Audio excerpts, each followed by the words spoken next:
नमस्कार, मैं बीपी यादव। मेरी मौजूदगी इस समय बलिया में है। ये बलिया कलेक्ट्रेट का क्षेत्र है और यहाँ पर देखिए इस कड़कड़ाती हुई सर्दी में भी लोग धरने पर बैठे हुए हैं और अपनी बात रखने के लिए जिला अधिकारी से यहाँ पर कई दिनों से धरनारत हैं। कुछ भूमाफियाओं के द्वारा ये सताए हुए वो लोग हैं जो अपनी रोजी रोटी छोड़कर यहाँ पर आए हुए हैं और अपनी बात रखना चाहते हैं। कुछ भूमाफियाओं द्वारा इनकी ज़मीनों को हथिया लिया गया है, कब्जा लिया गया है और उसी को लेकर के ये लोग यहाँ पर आए हुए हैं। पीछे कई तरह के पोस्टर बैनर लगे हुए हैं। ये पोस्टर बैनर इनके दुख दर्द की कहानी को बयां करने वाले हैं, जो इनकी परेशानियों को दिखाते हैं कि किस तरह से ये परेशान है और इन पोस्टरों के माध्यम से ये यहाँ पर अपनी आवाज़ लेके आए हुए हैं। बाबा, आपका क्या नाम है? बरमदे। कहाँ के रहने वाले हैं? हम रसड़ा तहसील के नौपुरा मौजा ग्राम लौरा डिपाही के रहने क्या वाले। समस्या है आपकी? समस्या है दो भाई के बीच में 1/2 का हिस्सेदार हैं सर। हमारा गांव रजमलपुर उर्फ नौपुरा में है। भाई हमारे घर से निकाल दिया हमारी ज़मीन। जैसे जो दोनों भाइयों को लड़ा रहा था, गांव का प्रधान था पहले हुए, और वही अब हमारे भाई को मिला करके हमको तंग कर रहा है। हमारी ज़मीन को भाई हड़प लिया है, घर की ज़मीन भी हड़पा है और हमारे नाम की जो ज़मीन है सर जोतने नहीं देता है। जब हमारे नाम की ज़मीन नहीं जोतने देगा तो उसके नाम की ज़मीन हम जोत के क्या करेंगे?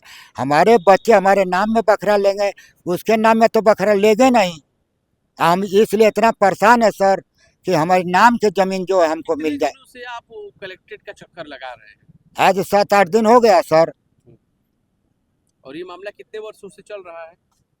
अब ये कुछ नहीं तो सर ये 10 वर्ष से चल रहा है हमारे 10 संग। हाँ, आपका क्या नाम है? हमारा नाम इन्हीं कुरैशी है।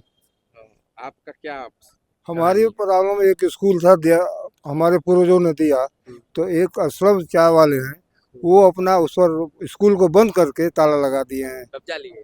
हाँ, कब्जा लिए हैं। तो उसके बारे में डीएम साहब से बात करनी है। सारा पेपर हम भूतपूर्व अम्बेसडर थे वो सऊदीया के, वो 1/1/1976 से 31/12/1978 तक थे। सऊदी अरब के राजदूत थे। मंजूर आलम कुरैशी ICS। हमारा मैटर इस तरह का है। आपकी भी जमीन हथिया ली गई? अरे साहब मत पूछो, रसड़ा में तो इन लोगों का आतंक इतना हो गया है ना, का कहा जाए हम लोग। ये जितने लोग हैं सबके सब रसड़ा क्षेत्र के हैं, रसड़ा विधानसभा क्षेत्र है और जितने चेहरे हैं उतनी कहानियां हैं और इन सभी लोगों का प्रतिनिधित्व कर रहे हैं संतोष सिंह जी। संतोष सिंह, आप लगातार लड़ाइयां इनकी लड़ रहे हैं, कई वर्षों से लड़ रहे हैं। इस समय आप लोग धरना पर यहाँ बैठ गए हैं और निश्चितकालीन धरना कर दिए हैं। किस तरह से ये बातें रखी जा रही हैं और एक कितनी मोटी फाइल ली है? जितनी इस पूरी फाइल में कहानियाँ ही कहानियाँ छिपी हैं, जितने लोगों की फाइल है उतनी परेशानियाँ हैं। किस तरह से ये लड़ाई लड़ी जा रही है?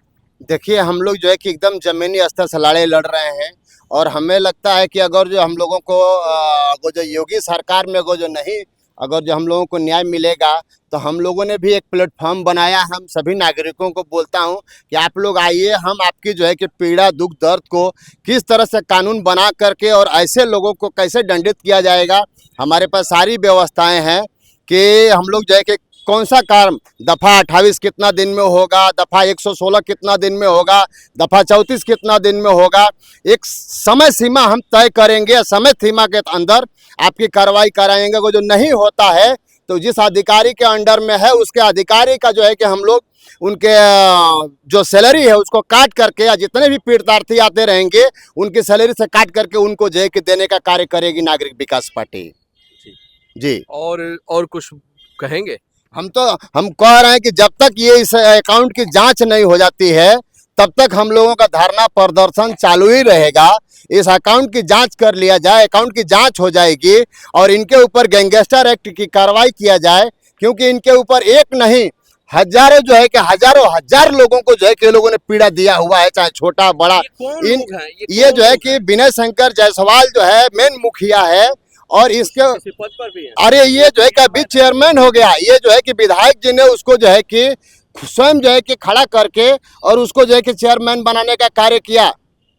तो अपना उमा शंकर सिंह, इनके इनके जो है कि यही काम था कि जितने भी माफिया किस्म के लोग हैं उनको अपने साथ में जोड़ो और जोड़ करके जो है कि उनको जो है कि विधायक बनाओ, उनको प्रमुख बनाओ, इनका यही काम है। हमें लगता है कि ये एक तरफ बोलते हैं कि मैं गरीबों का मसीहा हूँ और एक तरफ जो है कि ऐसे जो है कि जघन्य अपराध कराने वाले लोगों को अपने साथ में रखे हैं। तो हमको लगता है कि ये सब अच्छी बात नहीं है। एक विधायक का, जनप्रतिनिधि का ये कार्य नहीं होता है कि गुंडे माफियाओं को अपने जो है कि पार्टी में जोड़ लें और उसको जो है कि पैसे के बल पर जो है कि चुनवा करके दे दें। तो ये निंदनीय है, इसका हम लोग खंडन करते हैं, इसका विरोध करते हैं कि अगर जो साफ सुथरा छवि के लोगों का आप लोग नहीं लेंगे अपने अपना पार्टी में, तो हमारे पार्टी में जो है कि हम बोलते हैं कि हमारे पास प्लेटफॉर्म है, जितने साफ सुथरे छवि के लोग हैं आप हमारे यहाँ आइए, हम लोग आपको जो है कि जगह देते हैं, प्लेटफॉर्म देते हैं, आप चुनाव लड़िए और एक अच्छे सिस्टम का हम लोग प्रयोग करेंगे। अच्छे सिस्टम से सिस्टम, बढ़िया से बढ़िया सिस्टम बनाएंगे जिससे लोगों, आम नागरिक को न्याय मिलेगी।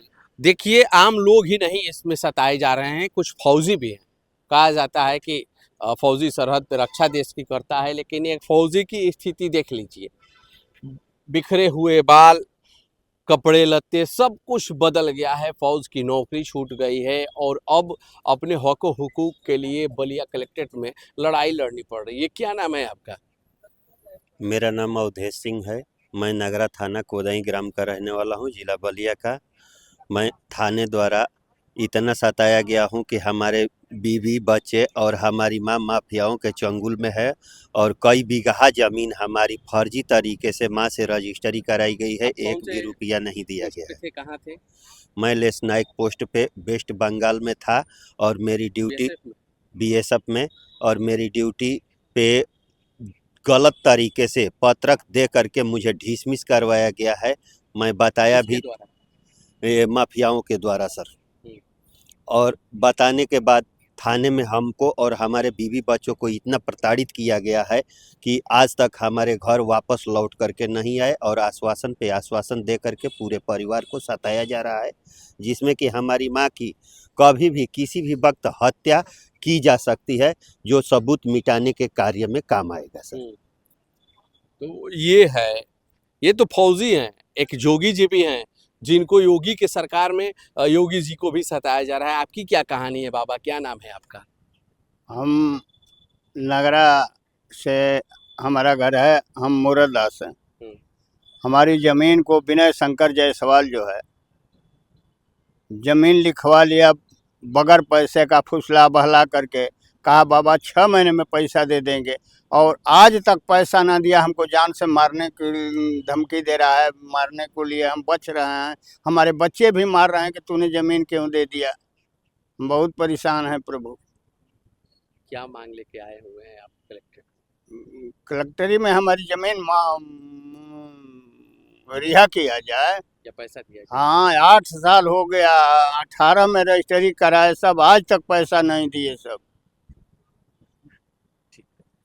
तो ये वो लोग हैं और ये इनकी दर्द भरी कहानियां हैं जिनको लेकर के लोग कलेक्ट्रेट बलिया में आए हुए हैं। टेम्परेचर 10 डिग्री हो जा रहा है, ऐसे में भी ये लोग यहाँ पर डटे हुए हैं और अभी तक शासन प्रशासन के कानों पर जूं नहीं रेंगी है।